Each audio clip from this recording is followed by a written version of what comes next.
신율의 뉴스 정면 승부 3부 순서 시작합니다. 제가 언제나처럼 여러분한테 말씀을 드리는 거 있죠.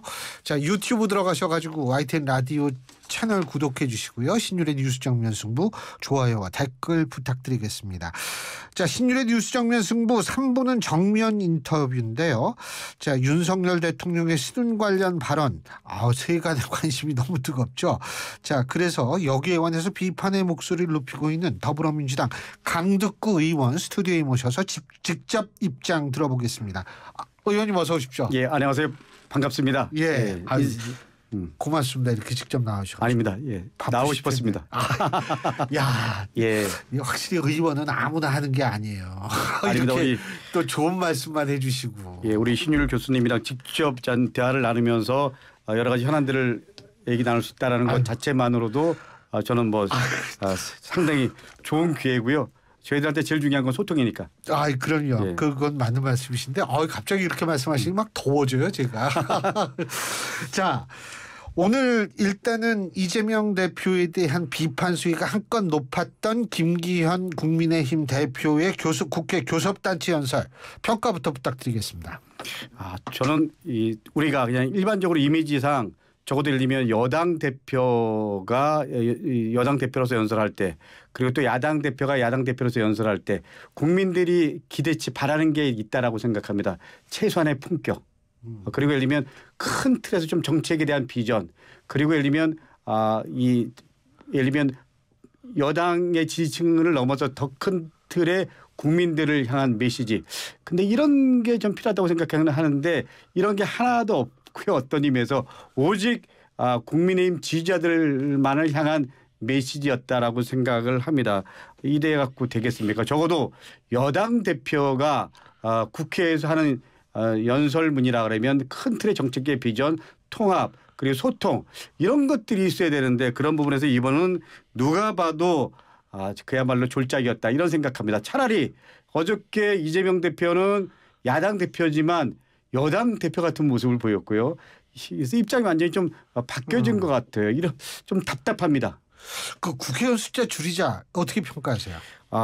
저는 국회의원 숫자 줄이자 그러면 여론상으로는 그 부분이 더 지지율이 높을 수 있다라고 생각하지만 두 가지 현실적으로 가능할까요?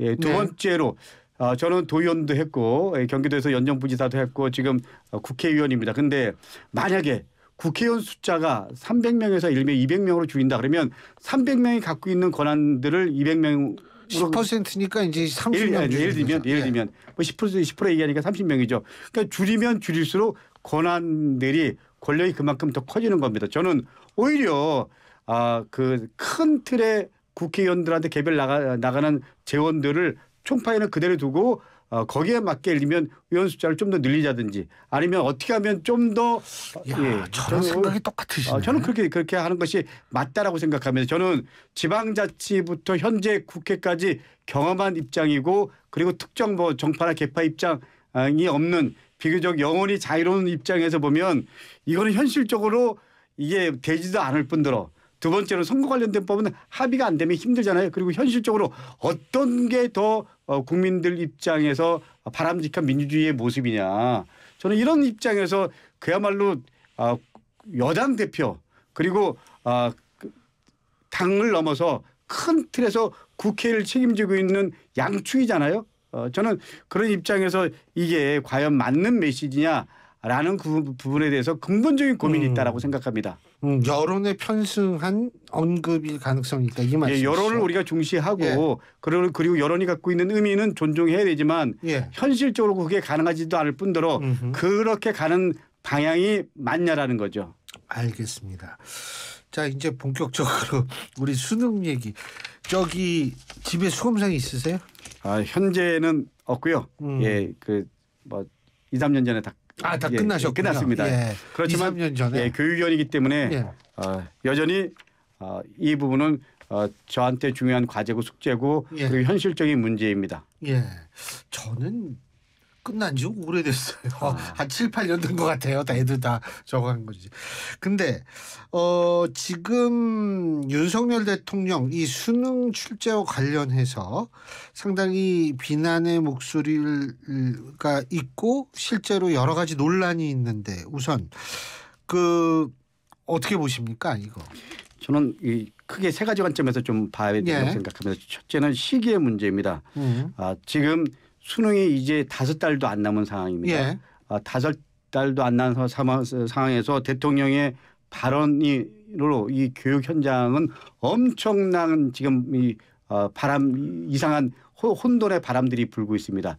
당장 평가원장이 사퇴를 했잖아요. 그리고 두 번째로 지금 이 학교에서는 근본적으로 예를 들면 수능에 대한 입시 준비를 다시 짜야 됩니다. 그리고 세 번째는 대통령이 이런 발언을 할 수 있는가라는 부분에서 박도순 고대 명예교수인데 이분이 수능을 처음 어떻게 보면 만든 분이고 교육평가원장을 초대 원장을 지낸 분인데 이분이 하시는 한 얘기 중에서 이 발언이 왜 이 시기에 했는지도 모르겠고 두 번째 더 중요한 건 이건 대통령으로서 할 발언이 아니다라고 그냥 간명하게 얘기했습니다.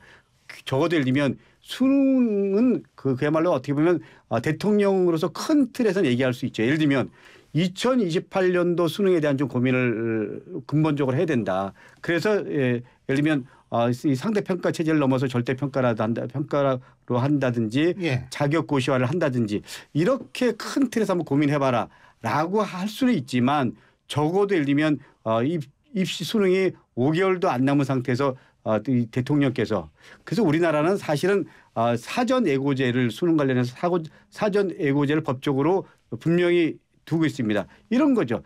4년 전에 이 4년 후에 수능에 대한 큰 틀의 계획을 미리 짜는 겁니다. 그래갖고 거기에 맞게 수능 시스템이 돌아가고 있는 겁니다. 우리가 지금 교육과정평가원에서 1년에 2번 이 공식적으로 모의고사를 봅니다. 그래서 난이도를 계속 조절을 합니다. 그런데 기본적으로 대통령은 교육과정 내에서 교과서 내에서 수능을 출제해야 된다라고 말씀을 하셨잖아요. 근데 여태까지 2023년도 수능 계획을 교육과정평가원에서 발표할 때도 똑같은 얘기를 합니다. 그때 이런 말을 합니다. 교육과정 범위 내에서 그리고 교과서 범위를 지키면서 수능에 대한 준비를 하겠다. 근데 이거는 2023년도뿐만 아니고요. 22년도, 21년도 보수 정권 때나 진보 정권 때나 똑같이 그런 얘기했습니다. 그러니까 지금 대통령이 예를 들면 소위 말하는 킬러 문항이라고 하는 것도 이게 킬러 문항으로 볼 수 있냐 없냐 약간 좀 입장 차이는 있지만 기본적으로 이거는 킬러 문항이다라고 단정적으로 얘기하는 분은 아무도 없습니다. 근데 그 킬러 문항 어려워가지고 지구인의 능력으로는 풀기 어려운 것도 있다 그러던데. 좀 어려운 것도 있죠. 중요한 건 이게 지금 수능이라는 게 상대평가이기 때문에 이 난이도를 조절할 수밖에 없는 거거든요. 그러니까는 예를 들면 2, 3%에 대한 고민들을 하면서 그 난이도에 맞게 이 수능을 출제하다 보니까 그런 부분들이 있을 수가 있죠. 그러니까 근본적으로 제가 맨 처음에 말씀드렸지만 그러면 수능을 어떻게 할 거냐 이 부분에 대한 고민이 그래서 전 지금 이 수능 관련해서 고민하는 분들이 예를 들면 전 조금 전에 말씀드린 대로 절대평가제로 해야 된다. 자격고시화해야 된다. 또 수능 폐지해야 된다. 이렇게 새로운 교육체제를 얘기하는 분들이 있습니다. 이런 부분에 대한 저는 기본적으로 예를 들면 상대평가제는 이제 지양해야 된다라는 입장이죠. 그러니까는 대통령께서 그런 마음을 갖고 계시다면 저는 수능에 대한 근본적인 고민들을 해야 될 때가 됐다. 대전환을 해야 된다. 이렇게 말씀하신 거랑 5개월도 안 남은 상태에서 예를 들면 구체적으로 예를 들면 방향까지 얘기하고 이런 부분은 예를 들면 킬러 문항이야 안 돼 이렇게 말하는 거 그리고 더군다나 예를 들면 그 담당 국장 대의 발령 내고 그리고 예를 들면 평가원장 이번에 사퇴했잖아요. 사표 수리한 것 같습니다. 이게 완전히 혼란이죠. 이게 맞나요? 근데 이제 아까 의원님께서 2023년도 그렇고 계속 교과서 틀을 내에서 교육과정 내에서 문제를 내겠다. 예, 예. 이렇게 계속 얘기를 했다면 대통령의 이 얘기는 새로운 얘기는 아니지 새로운 않습니까? 얘기가 아니죠. 그러니까 그렇죠. 예. 그럼 시기라든지 뭐 입시 준비 다시 할 필요 없는 거 아니에요? 다시 한번요. 그러니까 시기가 지금 5개월밖에 안 남은 시기에 그런 얘기를 하면 안 된다라는 논리가 성립이 될까요? 그래도 항상 쭉 있었던 그러니까 얘기인데. 예를 들면 예. 대통령이 그렇게 말씀을 할 때 어쨌거나 이 교육부라든지 그리고 교육과정평가원은 다 이 공공기관이잖아요. 공공기관이고 중앙정부와 중앙정부 산하기관은 대통령 말 한마디에 입장이 달라질 수밖에 없습니다. 그러니까 이 전문가들은 이 정도 킬러 문항이 돼야지 변별력과 상대평가에서 구간이 정리가 된다고 생각하는데 대통령이 그렇게 입장 정리가 되면 이 부분에 대한 고민들을 다시 하는 거죠. 더군다나 감사까지 한다 그러잖아요. 그것도 교육부랑 국무총리실이 합동감사를 한다 그러잖아요. 그러면 기본적으로 예를 들면 이거는 대통령의 지침이구나 이렇게 받아들이게 되고요.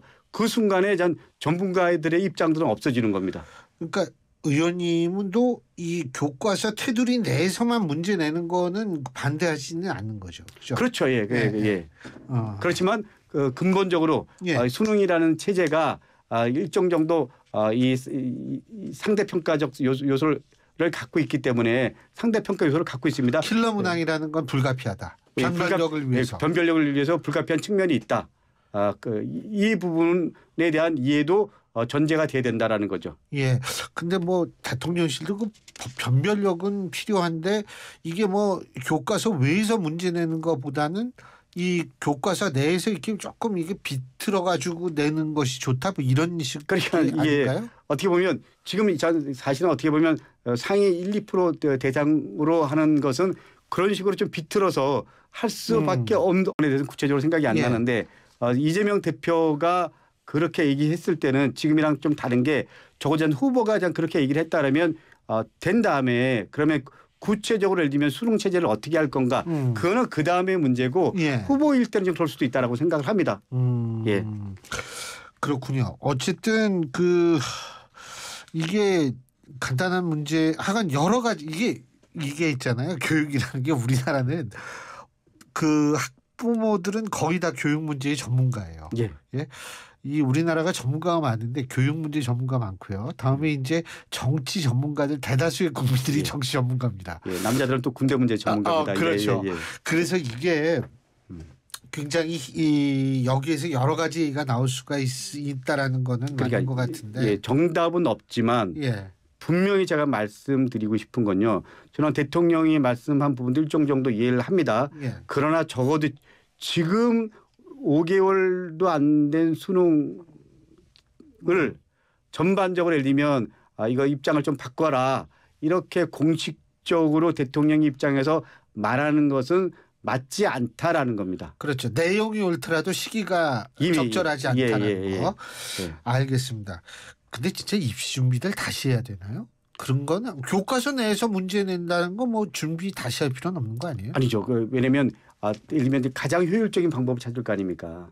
어떻게 하는 게 가장 효율적인. 그리고 예를 들면 상대적으로 1, 2% 뭐 2, 3% 그 정도 안에 있는 친구들은 예를 들면 그러면 대폭 수준을 내려서 공부를 해야 되고 예를 들면 그 학교도 예를 들면 거기에 맞게 새로 판들을 짜야 되고요. 그리고 또 중요한 건 지금 그 소위 말하는 반수생이 급격하게 늘어날 조짐이 보인다고 하고요.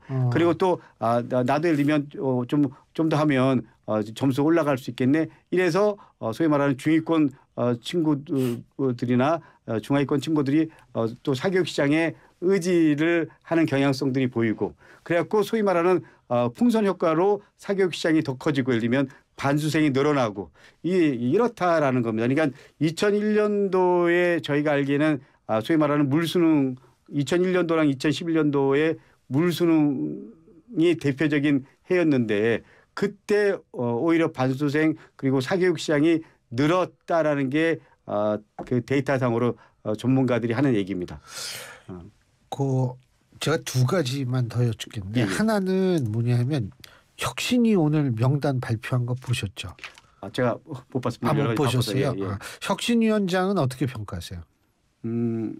그렇게 이제 뭐 바라보는 입장들은 약간 좀 다를 수 있는데 저는 그분이 뭐 특정 정치적 입장이나 이런 건 없는 걸로 알고 있고요. 금융감독위 부위원장 출신이고 예. 그리고 외대 법학대학원 출신이라고 아는데 출신이 아니고 교수요. 교수 현 교수구나.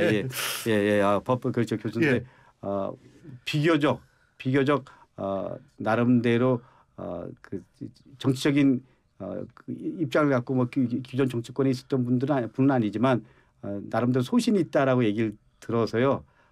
오늘 아마 오늘 발표를 했구나. 그래서 한 6명인가 뭐 몇 명인지 정확히 모르겠어요. 근데 사실은 혁신위원회가 제대로 성공한 경우가 없습니다.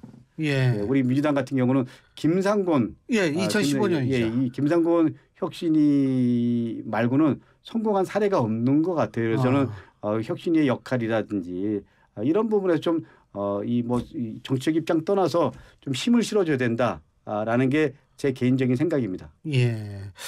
알겠습니다. 하나만 간단하게만 여쭤볼게요. 이 특목고 자사고 이거 계속 남긴다 그러는데 간단하게 어떻게 평가하십니까? 저는 이 자사고 같은 경우 아주 있는 그대로 말씀드리면 제가 그 정순신 소위 말하는 TF팀 단장으로 민사고 가기 전까지만 하더라도 우리나라에 민사고 같은 영재 교육이 필요한 예를 들면 영재 학교가 소위 말하는 좀 이과 쪽 중심이었는데 민사고 같은 경우는 뭐 큰 틀의 문과 이과를 같이 그래서 저는 좀 민사고 같은 영재 학교도 필요하다고 생각을 했습니다.